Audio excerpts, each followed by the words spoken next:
Sinag ng buwan.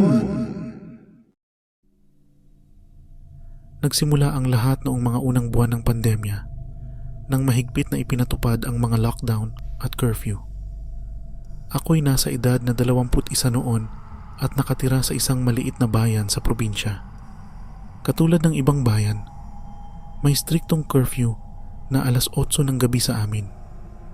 Sino mang mahuli sa labas matapos ang oras na iyon ay pagmumultahin o kaya'y ikukulong magdamag sa munisipyo.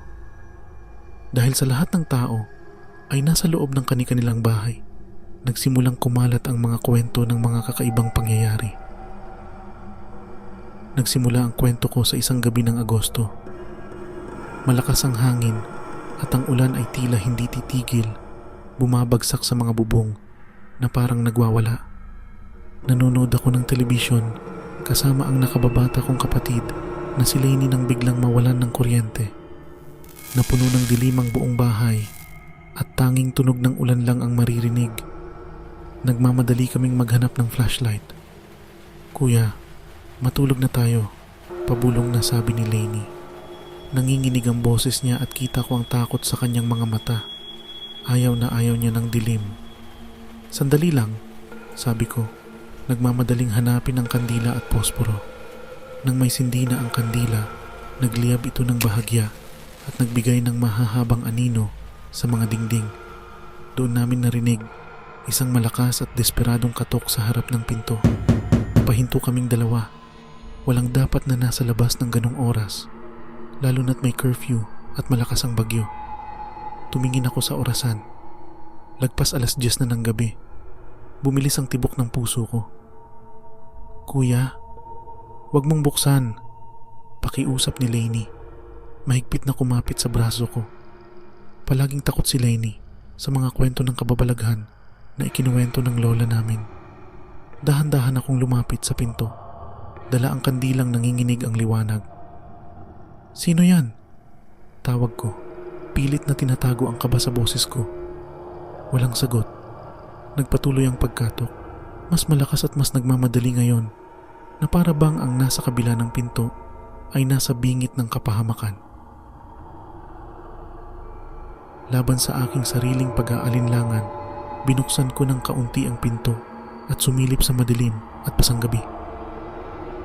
Nandoon sa aming beranda ang isang babae, basang-basa mula ulo hanggang paa.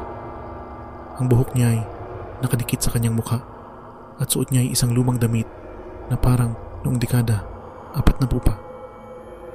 Malaki ang mga mata niya, puno ng takot. "Pakitulungan niyo ako," pabulong niyang sabi. Halos hindi marinig sa lakas ng ulan. Paparating na sila. Nanginginig siya at halatang takot na takot. Hindi siya mukhang delikado, pero may kakaibang bagay sa kanya na nagpagulo ng loob ko. May kakaibang aura siya na hindi ko maipaliwanag. Bago pa ako makasagot, napansin ko ang kakaibang bagay. Ang kanyang mga paa, walang sapin, at kahit basa ang lupa, ni isang putik o dumi ay wala sa mga ito. "Sino ang paparating?" tanong ko. Mas nag-ingat sa aking boses, hindi binuksan ng buo ang pinto. "Ang mga lalaki, mula sa bukid," sagot niya. Ang mga matay paikot-ikot na tila may hinahanap sa dilim. "Pakitulungan niyo po ako. Papasukin niyo ako." Nagdalawang isip ako. Seryoso ang kaso ng paglabag sa curfew, pero parang iba ito. May kakaibang kaba ang hatid ng babaeng ito. Ramdam ko ang takot ni Lainey sa likod ko.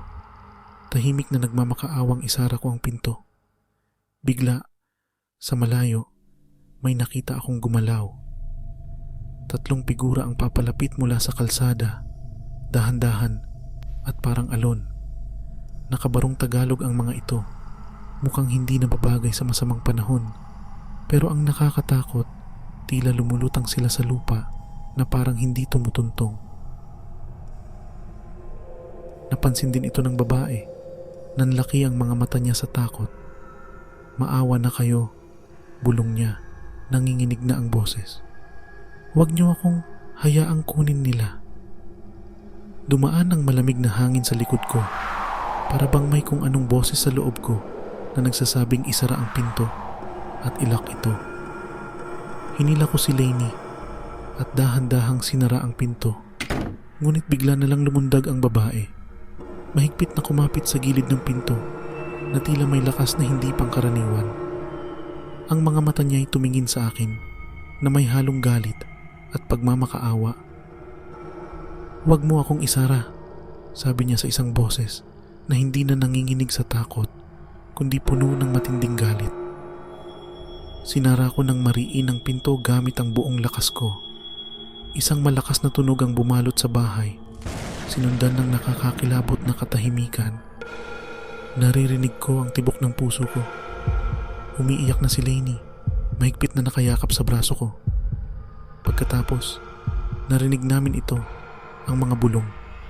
Mahina sa simula, parang kaluskos ng mga dahon, pero palakas ng palakas hanggang sa punuin nito ang buong silid. Para itong maraming boses na sabay-sabay nagsasalita sa isang wikang hindi ko maintindihan.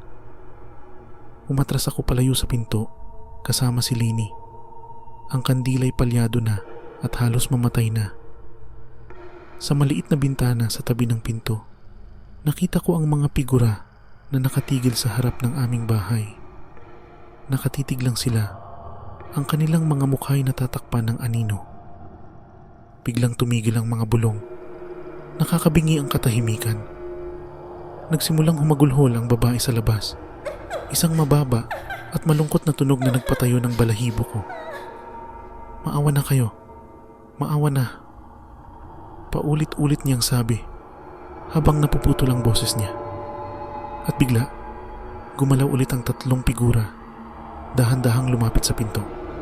Naging mas malakas ang paghagulgol ng babae. Halos sumisigaw na. Hindi. Paulit-ulit na sigaw niya at bigla silang nawala. Parang bula silang naglaho sa dilim at unti-unting nawala ang sigaw ng babae kasabay ng kanila. Patuloy ang ulan pero wala nang ibang tunog. Magdamag kaming gising ni Lainey, takot na takot para matulog. Wala nang kumatok, wala nang bulong. Nang mag-umaga at tumila ang ulan, doon lang namin pinangahasang buksan ang pinto. Walang bakas ng yapak, walang senyales na may taong nandoon, maliban sa isang maliit na puddle ng tubig sa beranda kung saan nakatayo ang babae. Hindi namin sinabi sa kahit sino ang nangyari.